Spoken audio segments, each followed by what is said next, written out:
The 200 EMA is one of the most widely used exponential moving average of all, right? Traders use it all the time. Traders talk about it all the time. So in this video, I'm going to show you exactly how does it work, how do you use it, whether or not do we use it, but more importantly, does it work, right? So we did a test for the 200 EMA on stocks, Forex, and crypto. And in this video, we will give you our research and our verdict on whether or not should you use the 200 exponential moving average. Let's go.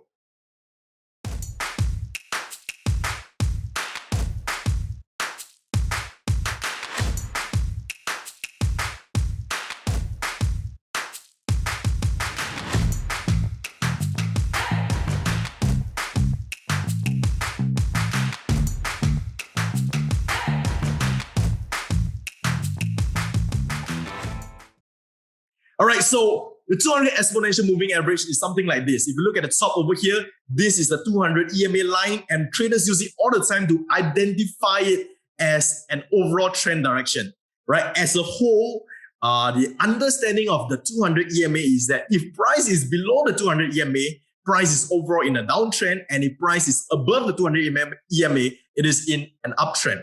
So we are going to run a test on this, right? Whether or not is this accurate? So let us show you some examples. So the next way that traders, before that, the next way that traders use is that they will use the 200 EMA as a rejection level. So every time it touches the 200 EMA, we will go for a sell. So for example, if price has closed below 200 EMA, the moment when it goes up and it touches the 200 EMA, we go for sell, we go for sell, we go for sell, we go for sell, right? And understanding that it is a pretty strong rejection level. So we have done our test to show you exactly or not does this method, does this strategy actually works. All right, so let's go.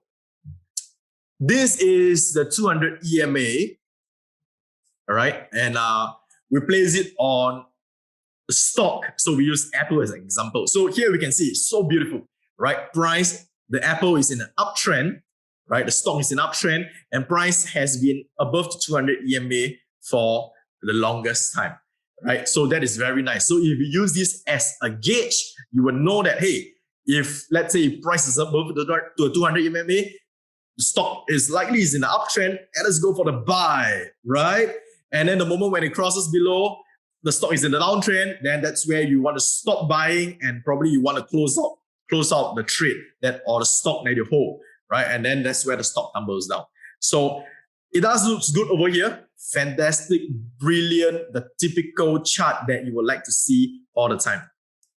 And then what we do note is that as it goes along, there may be false breakouts. So for example, if you want to go for a buy over here, price, because the moment when price crosses above, you think that it's an uptrend.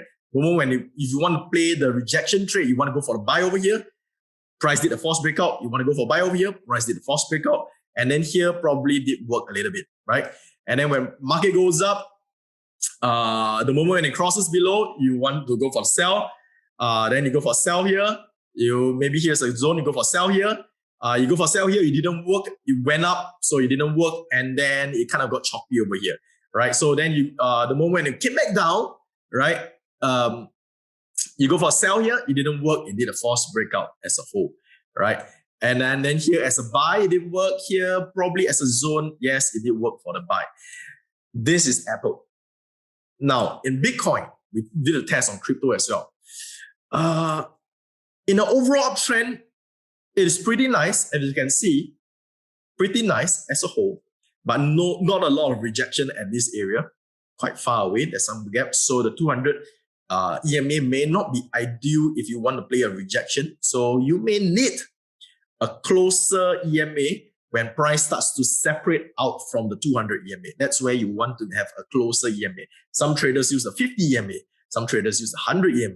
It is for you to test. But this is something that we covered. What we are covering right now is the 200 EMA.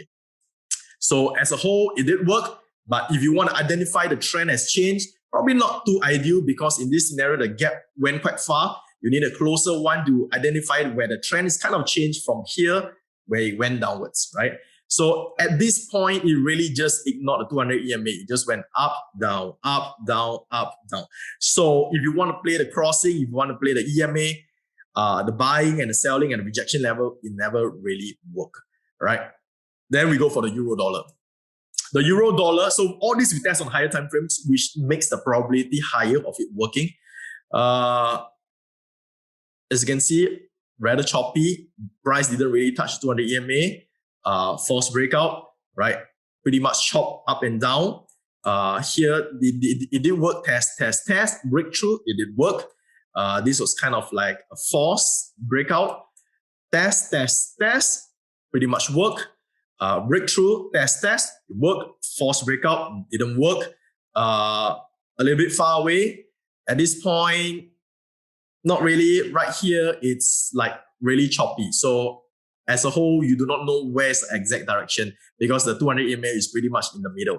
After it kind of worked, test, it worked. Breakthrough, overall work. The gap was too far. Didn't really work. But overall, we can go for a sell downwards, right? Because you know that it's below 200 EMA. So that's all right. Here, choppy. Didn't work. If you want to go for sell, didn't work. You likely got stop up, right? And then here is a really rather choppy, pretty much choppy. Here, overall, it went above 200 EMA, but no rejection level to go for buy. So the verdict is still that we need a shorter term moving average. Cross below, it acts as an indication to go for sell. Respect as a zone overall, and then here choppy, and then overall as a zone again. So now the verdict. But before that, let us go for the EMA pros and the cons. EMA pros is that it acts as a strong dynamic support and resistance. This is about EMA in general. EMA, exponential moving average, is something that I believe that traders should have in their charts because it acts as a strong dynamic and support, right? The cons is that they may have fake outs. As you can see at 200 EMA, there will be times whereby it touches, respects exactly. There will be times whereby it fakes through and then drops back down again. Fakes through and then drops back out. So there is fake out, right? You need to understand that this is part and parcel of the game. The next pros is that you have plenty of flexible settings. Like I told you, the 200 EMA is the bigger guideline. So you need a shorter one, right? So it's flexible. You can play the different multiple values, right? The cons is that the EMAs are subjective to pairings and settings. Different pair, there's an insight. Different pair respects different level as a whole, right? Some pairs in general, 200 pretty much respects, but some pairs respect more, some pairs respect less. So you probably need to adjust the EMA levels a little bit, all right? The pros is that it is easy to identify a trend direction. So let's say it crosses above 200 EMA. Overall is an uptrend. The moment it crosses below, overall is a downtrend. So it's rather easy to identify in a simple way, right? If you want something clear cut, it is pretty direct. But there'll be times whereby it gets choppy. That's where you'll probably get lost whether or not is it an uptrend or downtrend. So then you probably need something else to tell you whether or not is it an uptrend or downtrend.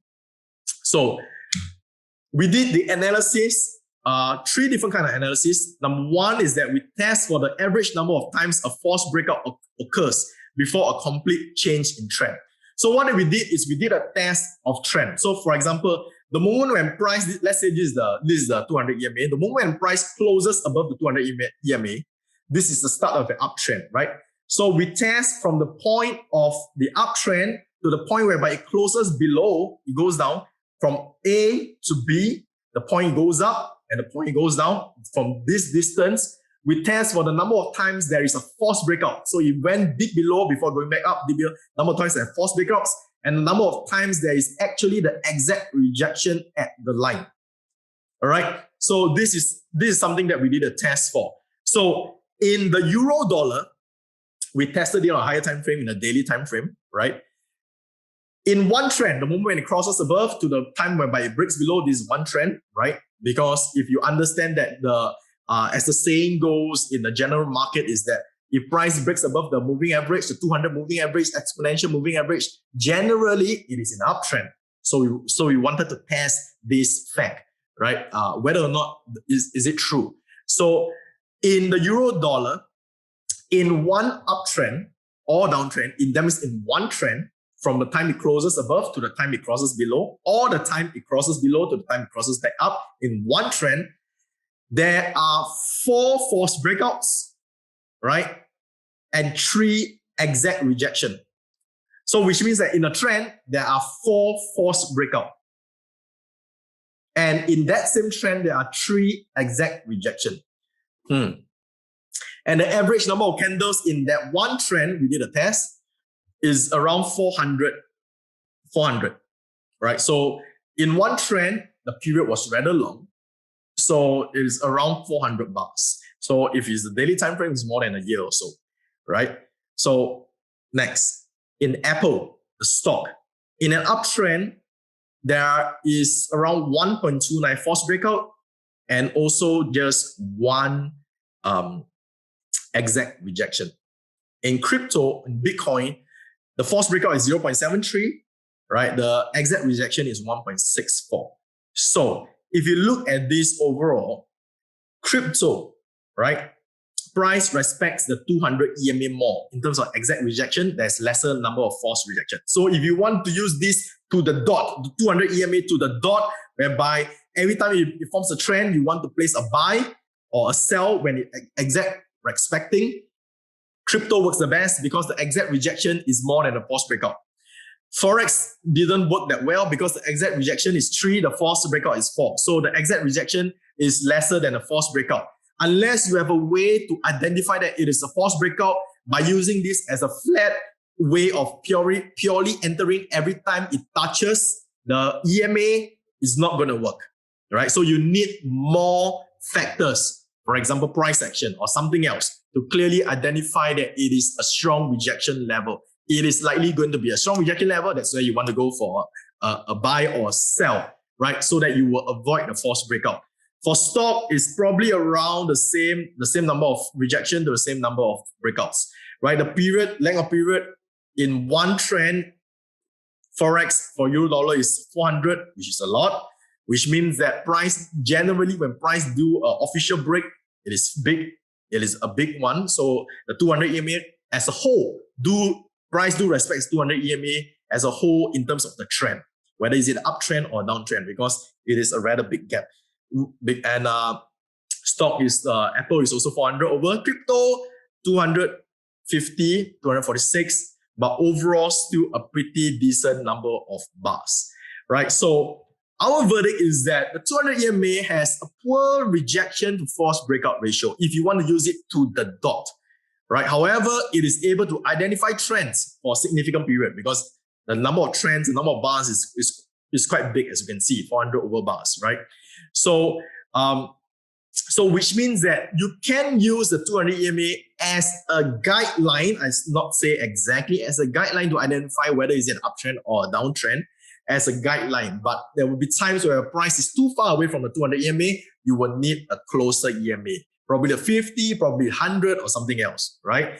All right. So ultimately, the testing results vary from pairing to pairing based on individual characteristics of the pair, as well as the setting of the EMA itself. So the 200 EMA itself as a whole, if you wanted to use it to the dot, we rate it a 4 out of 10, right? If you want to use it to the dot. EMA as a whole is a good indicator, but you cannot use it exactly to the dot. You need to combine it with other factors to prevent the false breakout, because as based on our stats, the false breakouts is more likely higher than the exact number of exact rejection. So if you're going to use it to the dot, you're going to lose more than you win. So unless you're a proper system whereby if you lose less, if you win more, meaning your risk-reward ratio got to be good, that's where it becomes profitable, right? Other than that, EMA is usable. 200 EMA, if you want to use it to the dot, we probably rate it a 4 out of 10. So I hope you like this video of what we do over here at Asia Forex Mentor. This is what we're trying to do. We will cover all these single indicators, patterns, strategies, and then we will analyze them. We will analyze them on the Forex, stocks, crypto. We do our back test and everything. And then we give you our verdict on how should you use it and whether or not as a whole does it work actually. Right, so if you like this video, give it a thumbs up. Right, do follow, subscribe us for more weekly videos, and leave a comment below to let me know what you think. All right, with that said, I'll see you on next video.